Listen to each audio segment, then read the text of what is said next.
Today is day 6 of the summit. It was meant to be 5 days, but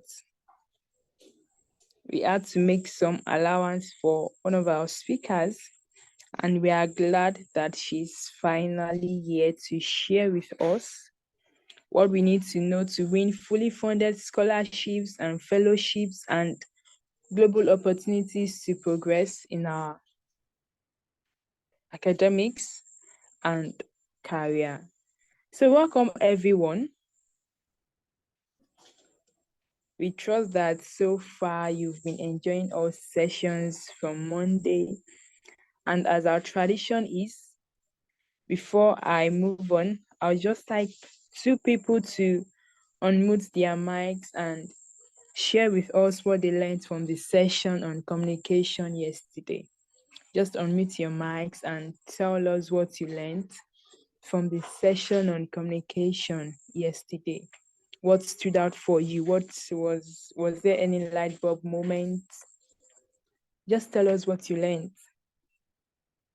Just 2 people to do that.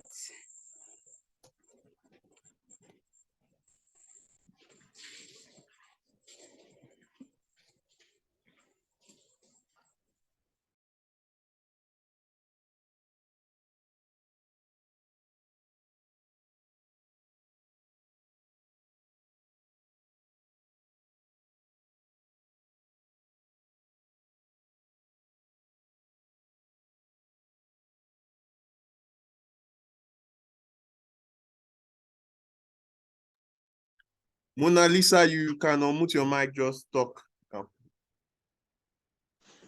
Okay, thank you. I would say 2 things I've learned is it doesn't matter what personality, the type of personality that you have. If you put your mind into it, then you can do it. And then another thing I've learned is that not everyone starts out great. You have to start out with making terrible mistakes, and then you get better and better, and then you become your own master. So that's what I've learned about communication.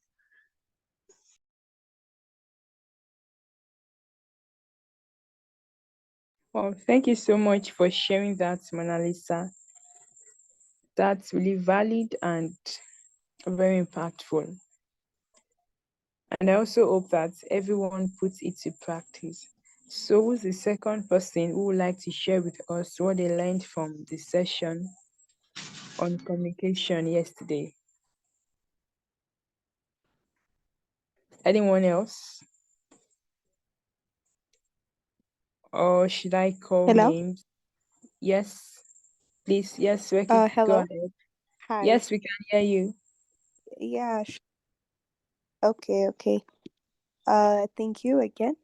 Yesterday we discussed about communication skill and how communication skill has different versions. It can be through speaking, it can be through writing, it can be through active listening, it can be through empathizing, it can be through SMS or email marketing, or it can be through public speaking. And we have seen that it has different versions. And also, communication is one of the most valuable interpersonal skill. It is needed at school, it is needed at the workplace, and it needs to be developed. And that's all, actually. It was a nice session, and we talked about the importance of communication. Thank you so Thank you. much, Ricky, for that. Yes, thank you for sharing that. So we move right into the session. I'll start by reading our speaker's profile, and then she would have the floor and share with us what she has to share with us, and we can ask questions after that before we call it a well done summit. Yes, thank you.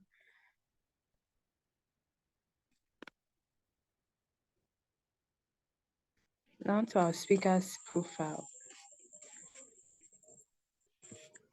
Precious Eze is a motivated young lawyer with an interest in public international law, peace, security, and international development. She interned at the Nigerian Institute of International Affairs, where she was part of the International Current Affairs Monitoring Unit that monitored and analyzed the crisis in Mali and Chad. She was also privileged to contribute to the advisory notes and recommendations to the government to guide it on the implications the crisis would have on Nigeria and what foreign policy stance was the most viable to adopt. Additionally, she worked as an international analyst at the University of Lagos radio station, co-anchoring the Window on the World program every Monday at 10:30 a.m. She analyzed various controversial issues across the rule of law, democracy, human rights, and international law. Precious is also a member of the European Union Youth Sounding Board in Nigeria, where she offers advisory to aid the EU's external action in the governance, peace, and migration spheres in Nigeria, particularly as it affects young people. She worked at the Federal Ministry of Justice, where she gained hands-on experience in international law and cooperation, and is currently pursuing a 2-year Erasmus Mundus master's degree in international law of global security, peace, and development.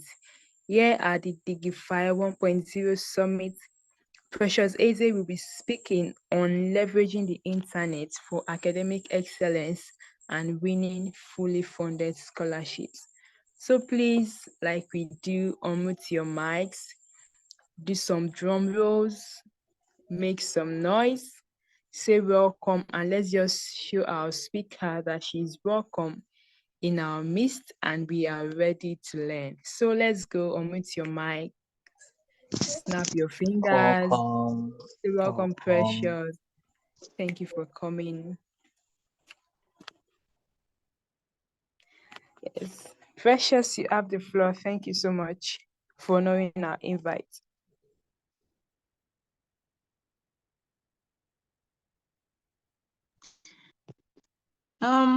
Thank you very much, everyone. I'm very happy to be here. Thank you so much. Eshegon, thank you. My name is Precious, already as been said, and I'm really happy to be here. So basically, I think our conversations today would be more interactive than me really delivering a session, and it will be more like a question and answer interactive session. But before I begin to ask questions or receive questions, I'll just briefly say a few things. I feel like today's topic, like using the internet to access scholarship opportunities, I don't know, maybe it's just me. I just feel like it's something that is pretty obvious because like there's just so much like scholarship opportunities on the internet, that one can benefit from and access. So I think for me, like the moment or like the time, how do I explain this? Like the time when the awareness that, oh, I could actually use the internet to access quite a lot of opportunities. The moment that it dawned on me that, look, you can actually get a lot of scholarships, you can get a lot of travel opportunities, exchange programs and stuff from this same Google. Because I remember I was in SS. Okay, I think I was either still in secondary school or I was in the first year in university when I saw, I don't know how I just stumbled on it, and then I just saw this opportunity about like pitching an idea, and if you got selected, you travel to Malta. So I think that was pretty much that awareness that made me realize, oh, I could actually use the opportunity to gain fully funded trips. So if you join this session, like to be able to use the internet to get fully funded scholarships, I think the starting point would be, like, for example, if you would like to access opportunities for scholarships, maybe like, I feel like being intentional about your keyword searches on Google would help make it easier. Because I think now that like there's so much opportunities, I think information overload can be a problem. So the first thing I would say is if you're looking to gain a scholarship, first of all, you should know maybe like what country you would like to like pursue the scholarship, because it kind of makes your search more like more focused, and it just like kind of collects your answer to like your major focus. So after like you identify what area, maybe like what course or area you want to do, like maybe like a master's in, that would guide your search. Another thing that I would also say, I think before you even begin, okay, well, maybe not before you begin the scholarship application process, but another thing that you should take in mind after like streamlining your search and knowing exactly what you want so you can get more focused answers would be, first of all, doing some sort of preview, like just searching the internet for possible scholarship opportunities, checking the eligibility requirements. Do I need to write an exam? What do I need work experience? Do I need recommendation letters? So like after setting out like your keyword search and making your search focused, another thing is doing like a preview, just doing like an overview kind of search, right? So that you can know what kind of eligibility requirements you need. Now, when you get the eligibility requirements, you now have like an overview of what kind of things to expect to get your application ready.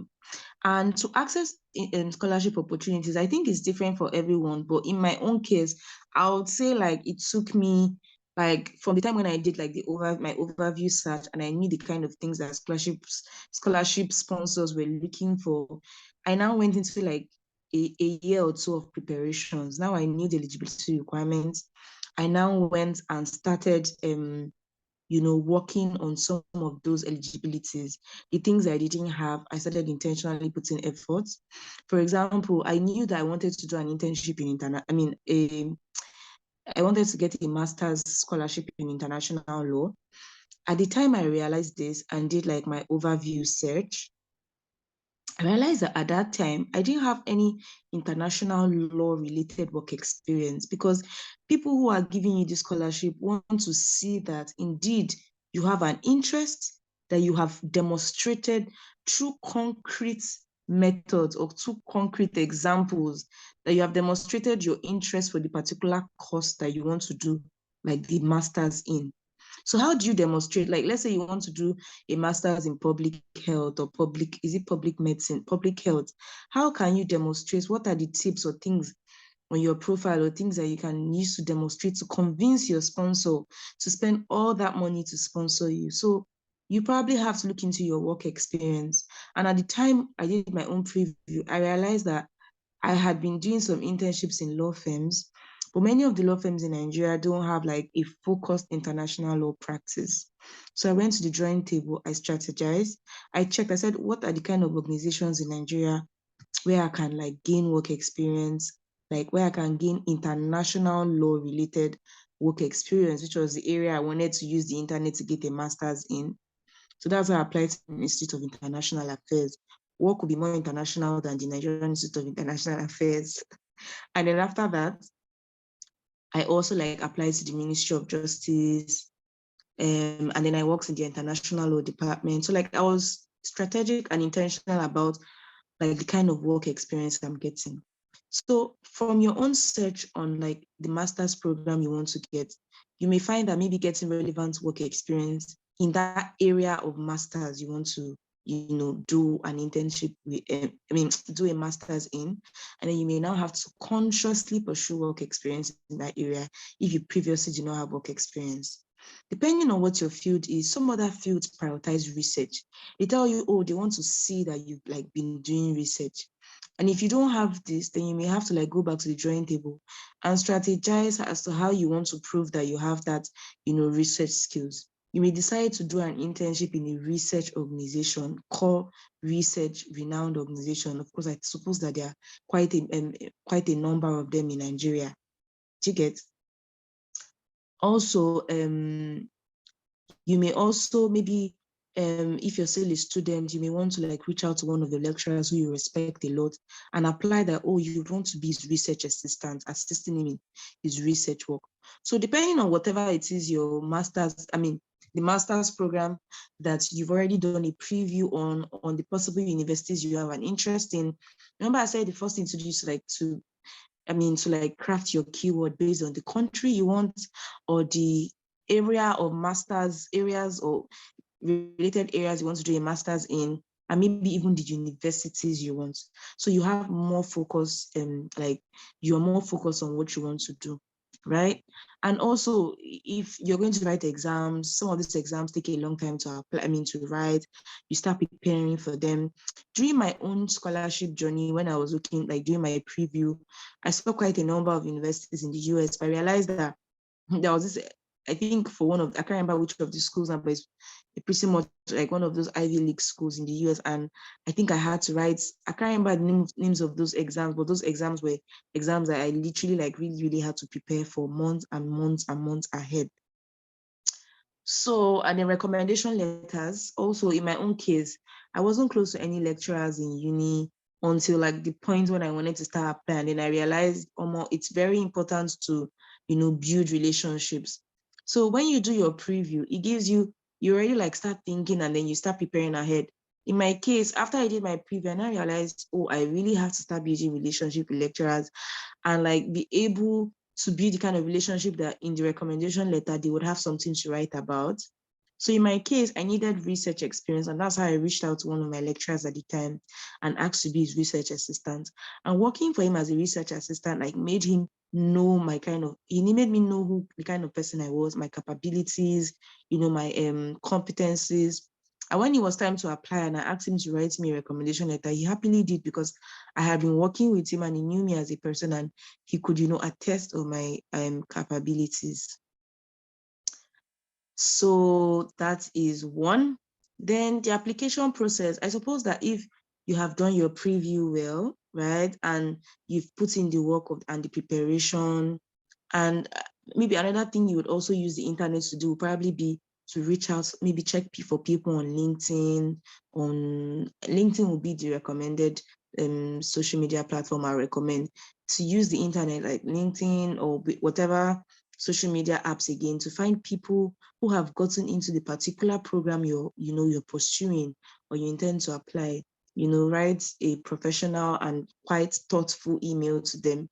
Many of them may be able to help. You may be able to get answers to questions that you have to ask, and they'll help you in your application process.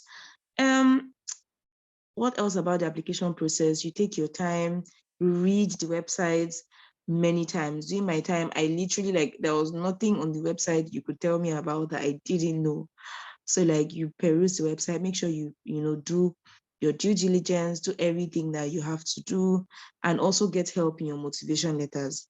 Many times, if you've even done your homework, your preview homework, and planned and prepared well, you most likely have a lot of things to write in your motivation letter, because your motivation letter will speak depth, and it will speak as to your experience and relevance, and the fact that, and your match, it will speak to your match for the program you are applying for. Another way that the internet can benefit you in securing a scholarship is the fact that I believe right now there's so many what's the word now? There's so many WhatsApp groups, Telegram groups, scholarship region, this, so many opportunity sharing platforms. So one way, I think there are even so many WhatsApp groups and Telegram groups I'm currently on. So I don't know. So you could, benefit by joining some of these Telegram groups that basically just share scholarship opportunities daily. That's also another way that the internet could, be of deep support for you. So basically, I would say going on your own and even just typing specific keywords of, what you want would help. And also identifying, I think one thing that's helped me instead of having to go on my own to search every time is in the course of my own search for scholarship opportunities, I discovered some very useful pages, right, that just churn out opportunities every time. I think one of them I would recommend, let me check, would be, I think there's this platform I follow on LinkedIn, for example. I think it's called Youth Opportunities. Yes, that's the name of the page. Is it this one? Oh, there's one on LinkedIn, and the name of the page is Youth Opportunities. And another one is Opportunities for Youth. I think I'll probably share them on the chats page so that any of you who is interested would join. I have literally found this, this page is quite helpful. So this kind of joining relevant pages that you identify like this, that share this kind of opportunities, will make your scholarship search a lot more easier. I'm trying to post the second one.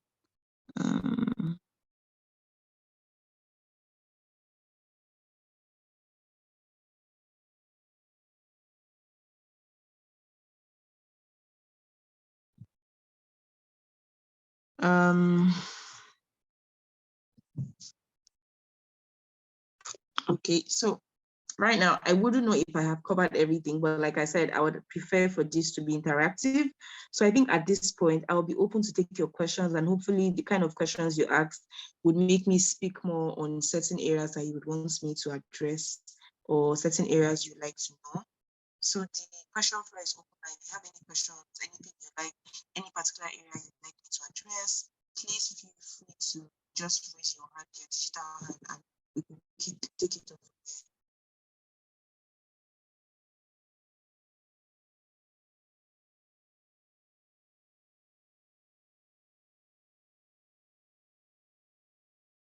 Does anyone want to ask a question?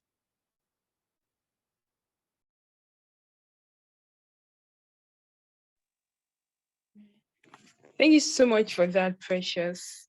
Does anyone have a question to ask about Yes, I do have anything? a question. Okay. Good evening. Thank you so much for your session, Precious. I would love to ask about waiver for the fully funded scholarship. Do they give waiver? Are there maybe they're applying to a school now? Are there maybe sessions you need to attend as regards that school that would maybe give you an edge, or I don't know? Then their waiver. Are there anything you need to do to get a waiver? Do you need to write exams, maybe like a GRE or IELTS and all those stuff? Okay. So with regards to waivers, I think, like I said, most of these things depend on the particular scholarship or particular school you're applying for. And most of them will have all the information about waivers on their website. I know for one that many universities offer waivers for certain, like for different reasons or certain conditions.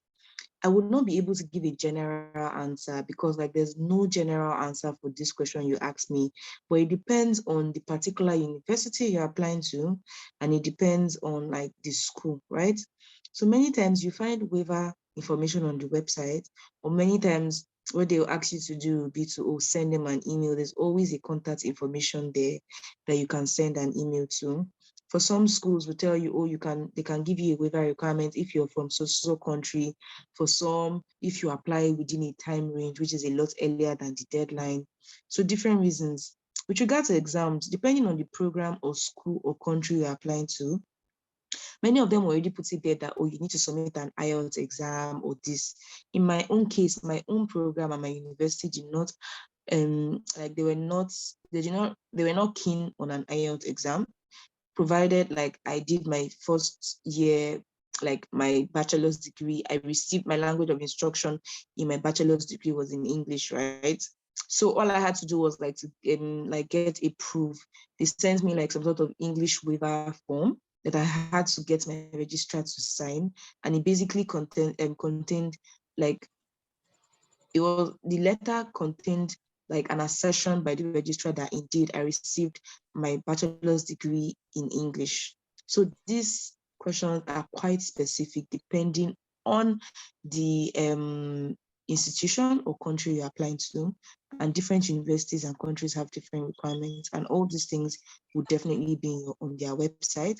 One thing I would deeply encourage you to do is to send the email to the whatever email address is there. If you want a faster response, although it may cost more, call the numbers. In my case, I called because sometimes it can take a while to get back to you on the email because they have an influx of emails. But if you call them, they'll pick your call and they'll give you the answer like straight up on the call. The only thing is it may cost a bit more, but call the numbers, they actually go. And universities in Europe and outside of Nigeria are very, very, very responsive. It's not like Nigeria that most of the phone numbers that they keep, the Nigerian universities put on their website never go. Most of their numbers here go and they pick your call and they will answer your question.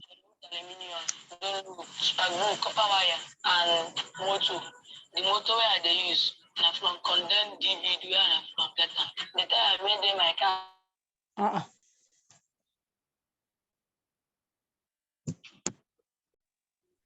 Oh, okay, sorry for that, everyone. I've muted the person. Please, if you are not speaking, mute your mic.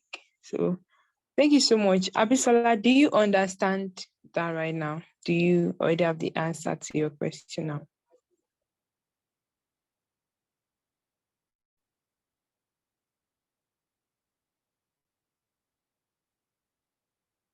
Can you hear me? Yes, I do. Thank you so much. I'm actually grateful for our answer, especially Yeah, I'm the sorry I new. couldn't. Oh, the number part, right? I'm so sorry I couldn't give a more specialized answer because I don't know, like there's no general answer to your question. So it depends on the school. So I wouldn't know. Okay, but what Sorry. about the exam part? Do you need to take any form of exam, maybe like a GRE or an English test? Like I said, it depends on your uni, right? Although the major thing is most universities would ask for an IELTS or some would ask for TOEFL. So the best thing to do is, like I said, do your keyword search. If there's a particular country you're interested in, search for like all you should. By the time you search, you literally even know all the scholarships that are available for that particular country. Reduce, like make a circle out, oh, the ones you're eligible for or the ones you want to apply for, maybe 3 or 4. And then when you do the 3 or 4, you probably check their requirements and see whether maybe writing one, maybe like all of them require the same exam or some of them require another type of exam. So you then know whether you would rather write one exam and apply to only the ones that require you to write that one exam, or if you want, you can now write both exams and see. So it depends on the school and the country. I think in the US, they're majorly more TOEFL inclined, but in UK, it's more of IELTS.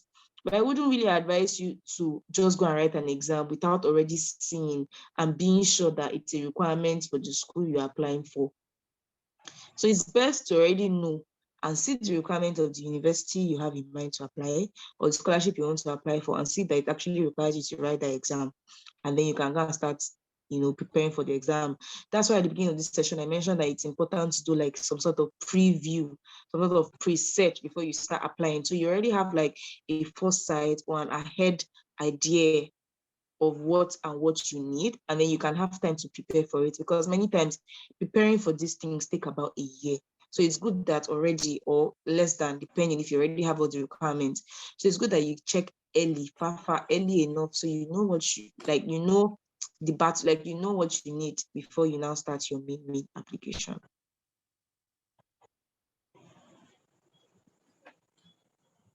Thank you so much. I'm You're grateful. welcome. There's somebody, Red Kick. Yeah, go ahead, Becky. Hi again. I wanted to ask her, did you apply for a master's in Nigeria? Are you talking about Nigeria, or like, are you talking about the whole world? I just wanted to ask. Oh, okay. No, I wasn't talking about Nigeria. I'm talking about like the whole world. Yeah, the whole world. But like for your case, when you got your scholarship for a master's, was it in Nigeria or was it outside of Africa? Okay, my master's is not in Nigeria. I'm doing the Erasmus Mundus. Yeah, this is probably even a good time to tell you about it so you could check. I think some scholarship courses are still open while some have closed. So my program is called the Erasmus Mundus Scholarship. So just give me a second. Let me even post like the link to it here.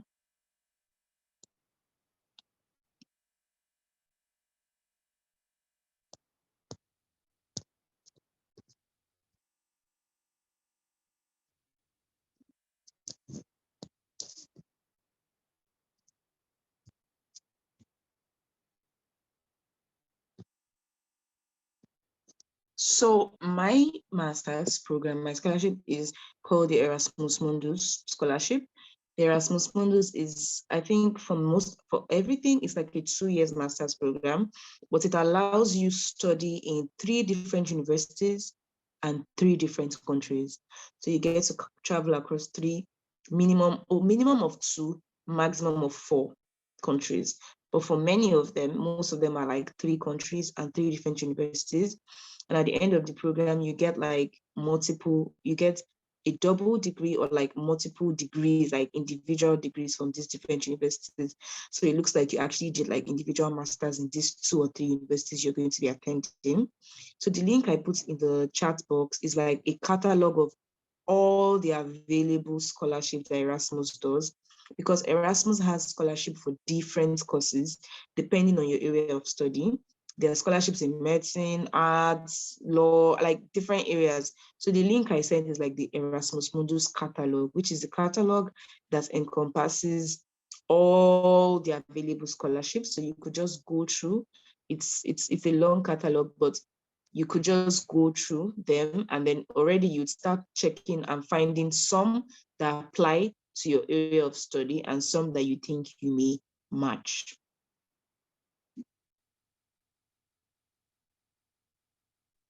Thank you. Yes, thank you for that, Precious. Rekik, I hope you got what you wanted. We'll also paste the links in the WhatsApp group in case you didn't get them in the chats.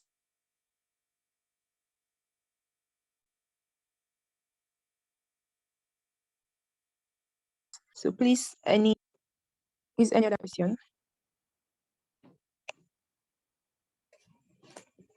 Or any comment, any feedback?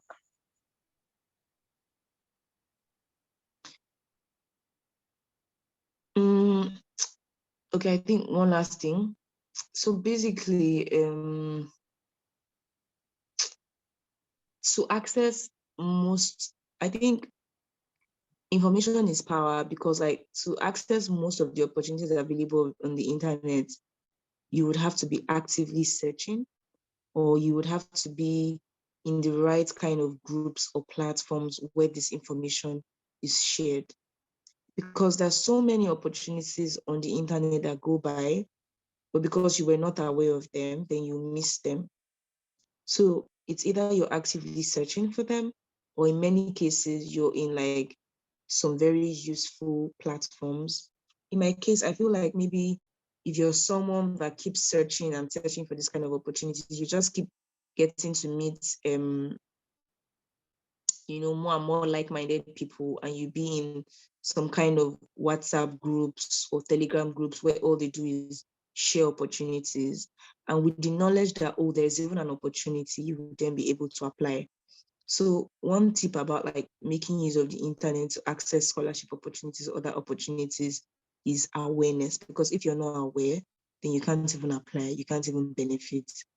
So either either you're what's the word? Either you're intentionally searching, or you're in the right network of people or platforms that can provide that information at your fingertip. That's one.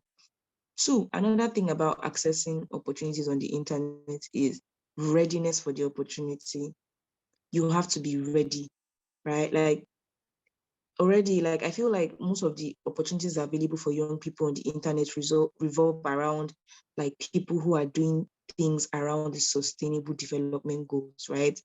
I think there are also quite a number of writing for people who have artistic capabilities, like poetic poems and writing contests, for whatever it is you're doing, you would always find an opportunity on the internet. It's just for you to search, right?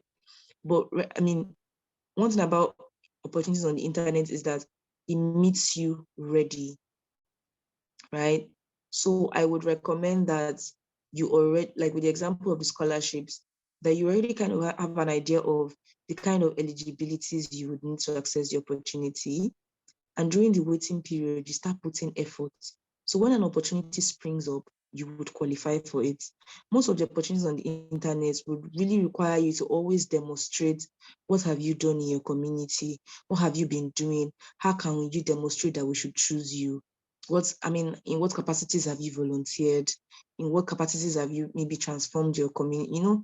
Those kind of things. That's usually most of the questions you would have to fill in on the internet, demonstrating and evidencing that you're a right fit.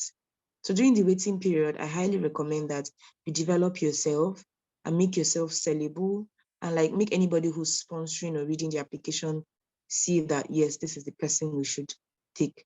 So let the opportunity on that internet meet you ready. I think there are two hands up. There's Mona Lisa. I don't know who raised her hands first. I don't know if that would be Christiana or Mona Lisa. Okay, we'll take both of you, but Christiana, Christiana, you can yes. go. Yes, good evening. Thanks for the class so far. I have two questions. One, I want to ask that, is it really safe to go for a scholarship like from here in Nigeria to a place? Because I have that kind of issue sometimes ago when I was applying for one. My parents are not really, like, they are not thinking it's safe. That how would they leave their child to go out there and when they don't really have a family and the likes there? That's my first question. And the second question is it better to do that kind of, if someone is given a scholarship, to do a distance learning, like online? Would the certificate also be very strong, like going to school there? Okay. Thank you for your question. So with regards to the first question, I understand your parents' concerns. I think every parent would be concerned. But I think this was a part of it I didn't speak about. Thank you for bringing this up. But I think that the bulk of it is what you really want and your ability to convince your parents. So for many scholarship opportunities, many of these scholarship opportunities are given and managed by renowned organizations. For example, in the case of Erasmus Mundus, it is funded by the European Union. Your parents would definitely be able to trust the European Union, right? Commonwealth Scholarship and Chevening. Everybody knows Chevening in Nigeria. Everybody knows Commonwealth. Like, they are reliable sources. Like, they are sponsors and donors that you know and you can trust. And then your parents can be rest assured that nothing will happen to you, right? Because it is not just, if it's dad scholarship is sponsored by the German government. So many of the sponsors are like people you can kind of trust, right? I get your parents worry, but if you're able to demonstrate to them that, look, this scholarship, if you get it, if you've already gotten, is like legit, it's not a scammer stuff. They're probably scared. Maybe like it may be a scam or all these wayo things. But if you're able to demonstrate that the funders or the people behind it are trustworthy and you show receipts of what it's about, who is funding it, I believe that every parent will become more rest assured at that. And also, depending on, I think it just, I don't know, I believe that at a point, it's just basically between you and how you're able to demonstrate nicely and intelligently to your parents as to why it is safe for you to travel, right? Especially the fact that if you want to get more exposure, have maybe like more, have a career boost, and education abroad is definitely one of those things. And there's nothing in this life that doesn't come with risk. And so I think the bulk of the work will just be on you convincing your parents, and also maybe speaking to people that your parents listen to. It can be a religious leader or somebody. And I'll just say, go ahead and get the opportunity. But many Nigerian parents, I don't know if you're Nigerian, they can be skeptical about some things. But I feel like when you get the scholarship at hand and you've seen it, it's confirmed, look, I got the scholarship, I feel like your parents will be more likely to accept with a lot of, like, with the necessary persuasion, right? And sooner or later, they would eventually have to let you like go into the world and be alone. Like it's impossible that they would always be there for you, right? So it's something that if they don't do now, they will they will still have to do much later. So you just have to just nicely explain and convince them, speak to people who they listen to. So I think in terms of safety, it also boils down to you in all of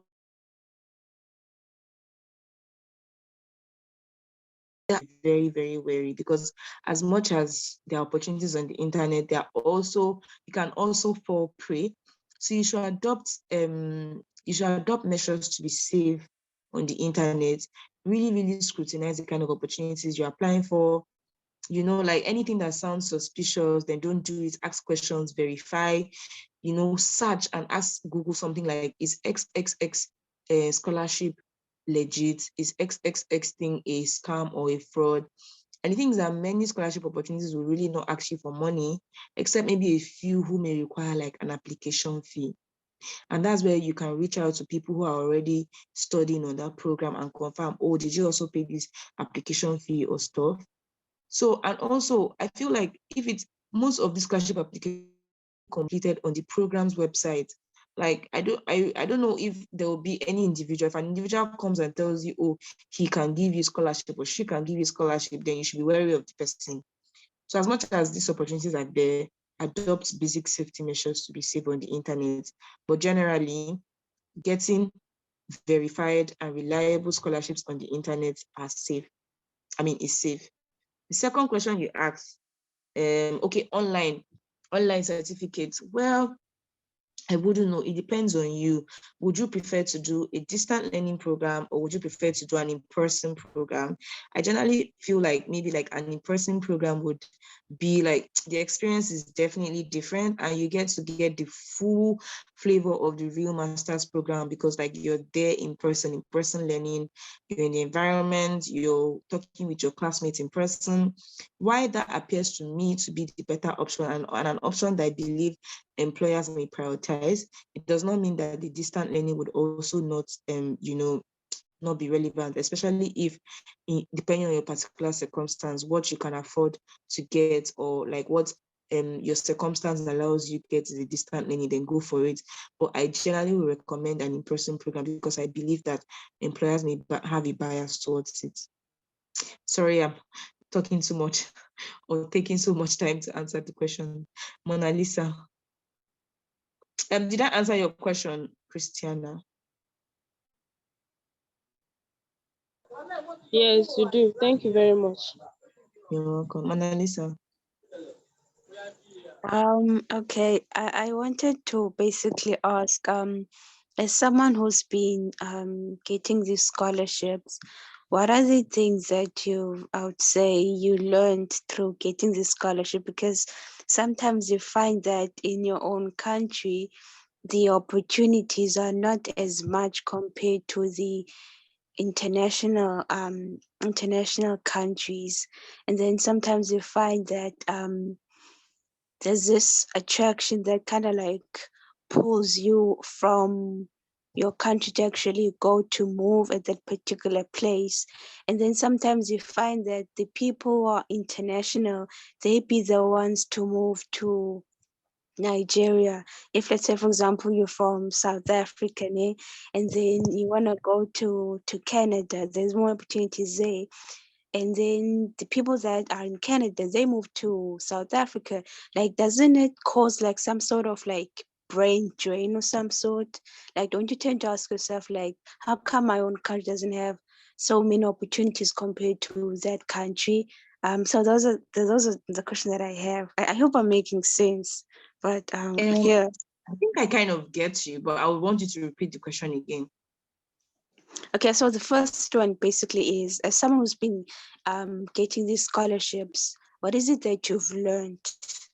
Or I would say, what has been your experience like? Okay, let me answer that first. Let's take the questions one after the other. Okay. What have I learned? I think I've learned a lot. Number one would be the system of education. The system of education in Nigeria, where I'm from, and here are absolutely different. there's just so much difference. One, like, I feel like people here are more thorough. Like, you actually get to do more work. You're more challenged academically. Because in Nigeria, many times it's like a system of education where you go to class and then the lecturer really just teaches you, tells you everything you need to know. Here is more work for the students because you usually have assigned readings to do before the class. And many times these readings can be like between maybe 80 pages to like 200 pages long for each class. So you have to sit down and study. And that also makes you really vast on this topic. So when you come to class, the lecturer isn't exactly teaching you, it's just kind of discussing what you read. So for me, I mean, it's made me read a lot more than I used to in Nigeria because I wasn't used to this system of education. Also, I think that the lecturers here are more approachable. You can speak to your lecturer, I don't know, one-on-one. For people who studied in Nigeria, I don't think that in-person one-on-one relationship was there. And also, like, I feel like there are more access to opportunities. So it's not left for you to either make use of them or not. Like research, the library is there, the library is updated, access to online opportunities that maybe in Nigeria you may be restricted or your institution may not have access for you to be able to access that particular book that you really need. But here, if there's any book you need and they don't have it and you tell them, they'll order it in like a week. I don't know about other universities, but my university, they'll actually go that extra length to get it for you. So I think one thing I've learned is like the depth of doing things, maybe like more organization, more thoroughness. When I came here, I really struggled with writing essays because I used to feel like I was a good writer. But after I wrote a couple of essays here and like the feedback I got, I'm like, oh, I really need to improve. Or maybe like their approach to essay writing is a lot different and maybe more thorough, or I don't know, an European perspective. But I'm getting more feedback on my essays and stuff. Then another thing I've also learned would be, I think cultural, the cultural difference of moving to another country, seeing how other country people behave or act, learning, staying with people from other countries. It just does a lot to like, widen your horizon and exposure. What else would I really say I have learned again? If I remember any more things that I have learned, I would mention. Yeah, I think the exposure, access to more opportunities. Yeah, and for example, here they really like prioritize like summer schools and exchange programs are a good thing. So now I'm getting to do like a summer school in June, where like I'll go to another university and do some sort of mini summer school with other students. And all these opportunities just kind of help you, the networking as well. Yeah, and it's just taught me to be more critical, more thorough, and it has challenged me to really study a lot more than I used to. What would your second question be? My second question then was, don't you tend to ask yourself how come my country doesn't have more opportunities, yet other countries actually do? Doesn't it cause like a brain drain whereby you actually it pushes you to move to the particular country? Why can't your country like do better to like to retrain its young people basically? Yes, I absolutely agree with you. Trust me, I've had to think about it. Like, why do Africans many times have to be the one to many times want to seek to go to Europe or the US for education? Why does it feel like, why can't African countries or universities also, develop themselves so that people can also seek for them as well? Trust me, it's a question that has been on my mind. And if this doesn't cause a brain drain, it's because especially in Nigeria, where this migration wave is there and almost every young person wants to leave the country, it's a thought that also comes to my mind, right? And I wouldn't really know how to answer the question, but I think it falls back on us. Like, when we are able to maybe like for those who have been able to like access the European education and they come back and they have a chance to come back to their country, they can like apply some of these things they've learned to like make the country better or to structure where they have an opportunity, right? So that would be one way to kind of amend or like kind of make this better. That's if you get a chance to get an European or like to study outside your country, you learn the good things and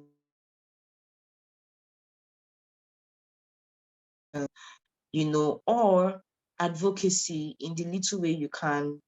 Maybe if you're a like if it's in writing, if it's any opportunity you get to ring it or bring it to the notice of the government or to make this recommendation so that these changes can also happen. But besides that, I would like to say that maybe every country has their strength or their stronghold. I believe that, for example, maybe in other areas that Africa also attracts Europeans or like attracts people from other countries, whereas maybe education might just be the strength or the stronghold of these European countries that makes African citizens of African countries go to them. I believe that there will be some areas, maybe tourism, cultural tourism and all these other areas, agriculture and stuff, that will also attract and be like a strong point that attracts Europeans to the continent.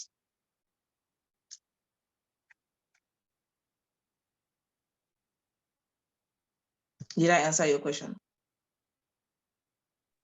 Yes, you did. Thank you. Okay, does anybody else have any question? Or it may be good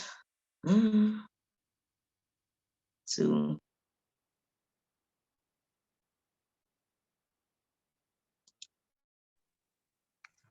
Yeah, guys, thank you so much for those answers, Precious. Does anyone want to say anything?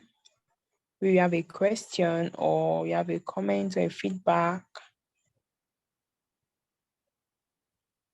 Anyone? It's going. And it's finally gone. So, guys, like we do, please unmute your mics and say thank you, Precious. The drum rolls, snap your fingers, make some noise. Just say thank you, Precious. Thank you, thank you. Christian, I'm expecting you to unmute your mic and speak because you actually asked a question. So Thank you, Precious. thank you very much. so thank you so much, Precious, Thank you, for Precious. this session. It was very Thank you very, very insightful. much. I just hope that in some way I may have been able to help in a tiny way. And I really wish all of you good luck. I mean, it's impressive that being on this session means that you're concerned about your self-development, and it's so impressive. And I want you to not give up, to keep pushing, because it's impressive that you're doing this.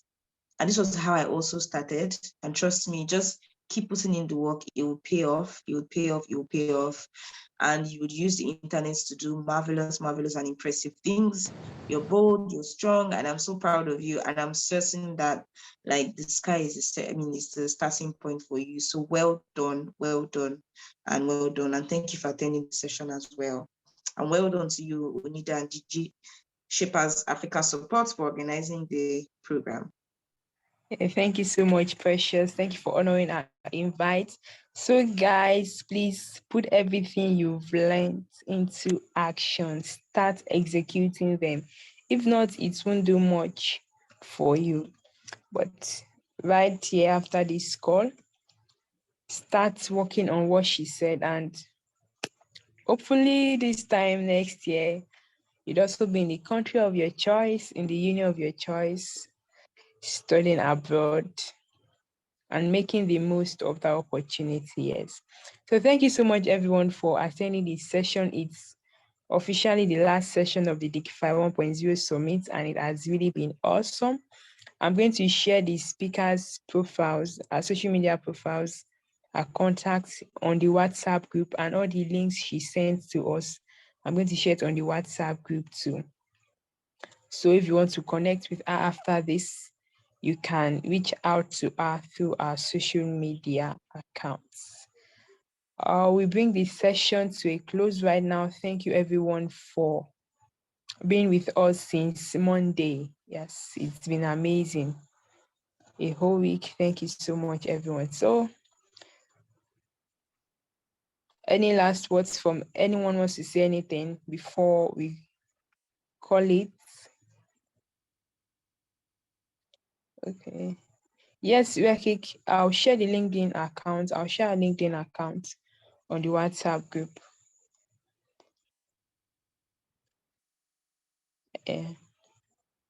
Bashar Ahmed, do you want to say anything? Your mic is on. Not actually. Not actually. Okay. Thanks So to thank you, you for joining. Precious. Yeah. Thank you for joining once again, everyone.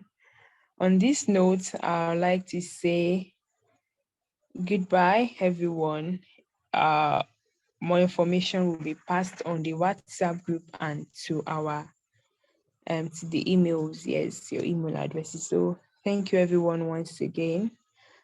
Good night.